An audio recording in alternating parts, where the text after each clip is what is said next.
Other साहब, ये 16 MPO 3 MPO जिसके तहत गिरफ्तारियां हुई, फिर इनको हाई कोर्ट ने करदम करार दिया, फिर दोबारा गिरफ्तारियां हुई, ये जो 16 MPO या फिर 3 MPO होता है, ये होता क्या है? और इस पर जब आप करदम करार देती है अदालत, तो फिर दोबारा गिरफ्तारी कैसे हो सकती है?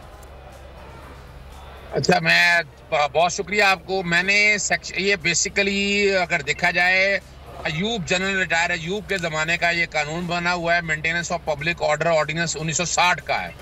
इसकी आईनी हैसियत को मैंने चैलेंज कर दिया है और लाहौर हाई कोर्ट ने आज अटॉर्नी जनरल को और एडवोकेट जनरल पंजाब को नोटिस जारी कर दिए और 12 जून के लिए केस की समाअत मुलतवी कर दी है। मैंने वो तमाम आज तक जितने MPO के तहत और डिटेंशन ऑर्डर जारी किए हैं वो भी मांगे हुए हैं।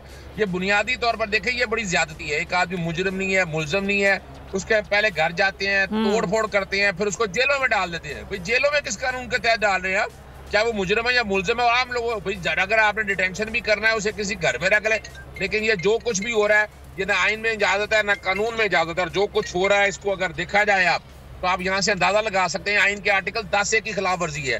फिर कस्टोडियल टॉर्चर के हवाले से एक 2012 का कानून बन चुका है कि आप लोगों को तशद्दुद नहीं कर सकते, लोगों को जुल्म और ज्यादती नहीं कर सकते, वो भी हो रहा है। लेकिन पाकिस्तान में जैसे मैं पहले भी कहता हूँ 1973 का आइन नहीं है इस वक्त कोई बुनियादी हक नहीं, सारे के सारे मुअत्तल पड़े हैं, कोई आपको पूछने वाला नहीं है, जो मर्जी करें। और ये सियासी जमातों ने अपने मुंह पे कालक मान ली है, स्याही मान ली है कि आप इस मुल्क में जमहूरियत है। कौन सी जमहूरियत इस मुल्क में? इस मुल्क में PDM का आइन चल रहा है। और मैं बताता चलूं आपको, जितने अभी तक डिटेंशन ऑर्डर जारी, एक डिटेंशन ऑर्डर का लाहौर हाईकोर्ट ने कहा 5000 रुपया रोजाना का जुर्माना होगा।